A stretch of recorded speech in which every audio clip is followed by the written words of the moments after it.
यवतमाळ दिव्यांगांना 2018च्या दिव्यांग धोरणानुसार स्थानिक स्वराज्य संस्थेच्या उत्पन्नाच्या 5% राखीव निधी देणं हे बंधनकारक आहे। तरी सुद्धा अद्याप उमरखेड शहरातील दिव्यांग बांधवांना त्यांच्या 5% दिव्यांग राखीव निधी मिळाला नाही। त्यामुळे प्रहार जनशक्ती पक्षाच्या वतीनं गेल्या 4 वर्षापासून अनेक प्रकारची लक्षवेधी आंदोलनं करण्यात आली, परंतु प्रशासनानं याची दखल घेतलेली नाही।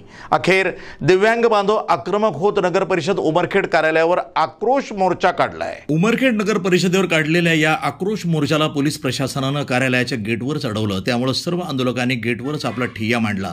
जोपर्यंत जिल्हाधिकारी प्रत्यक्ष येऊन भेट घेत नाही तोपर्यंत उठणार नाही असा आक्रमक पवित्रा आंदोलकांनी घेतला। राहुल मोहितवार, तालुकाध्यक्ष, प्रहार जनशक्ती पार्टी, गेल्या 5 वर्षापासून आम्ही दिव्यांगाच्या हक्कासाठी लढा देत आहोत। त्यांना मिळणारा 5% निधी अद्याप मिळालेला नाही। प्रशासनानं आमच्या मागण्यांकडे दुर्लक्ष केलं, त्यामुळे आम्ही हा आक्रोश मोर्चा काढलाय। जोपर्यंत जिल्हाधिकारी आम्हाला भेटून ठोस आश्वासन देत नाही तोपर्यंत आम्ही इथून हटणार नाही। हा निधी दिव्यांगांच्या कल्याणासाठी अत्यंत महत्त्वाचा असून तो तातडीने मिळावा अशी मागणी प्रहार जनशक्ती पक्षानं केली आहे। या आंदोलनामुळे उमरखेड नगर परिषदेवर दिव्यांगांच्या निधीचा प्रश्न पुन्हा ऐरणीवर आलाय। गेल्या 4 वर्षापासून दिव्यांग बांधवांचा निधी हा दिव्यांग धोरण 2018च्या कायद्यानुसार नगर परिषदेच्या उत्पन्नाच्या 5% हा दिव्यांग राखीव निधी दिव्यांग बांधवांना मिळावा यासाठी आम्ही लक्षवेधी आंदोलने केली। सरकारचे लक्ष वेधण्याचा प्रयत्न केला, परंतु या गेंड्याच्या कातडी पाकरलेल्या सरकारला अजूनपर्यंत जाग आली नाही।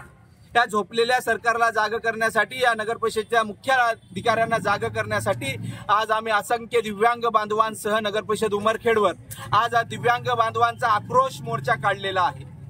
आक्रोश मोर्चा काढत आज आमच्या शांततेच्या मार्गाने चालू असणाऱ्या या आक्रोश मोर्चाला प्रशासन दबाव टाकत, पोलीस प्रशासनाला समोर करत आम्हाला दडपण्याचा, आमचा आवाज दडपण्याचा प्रयत्न करत आहेत। आम्हाला या नगर परिषदेच्या गेटवरच त्यांनी अडवून ठेवलेलं आहे, परंतु जोपर्यंत जिल्हाधिकारी यवतमाळ हे या ठिकाणी येऊन आमच्या प्रश्नाचं निराकरण करणार नाही आणि शासन निर्णयाप्रमाणे आम्हाला दिव्यांग निधी वाटप करणार नाही तोपर्यंत हे आंदोलन असंच चालू राहील।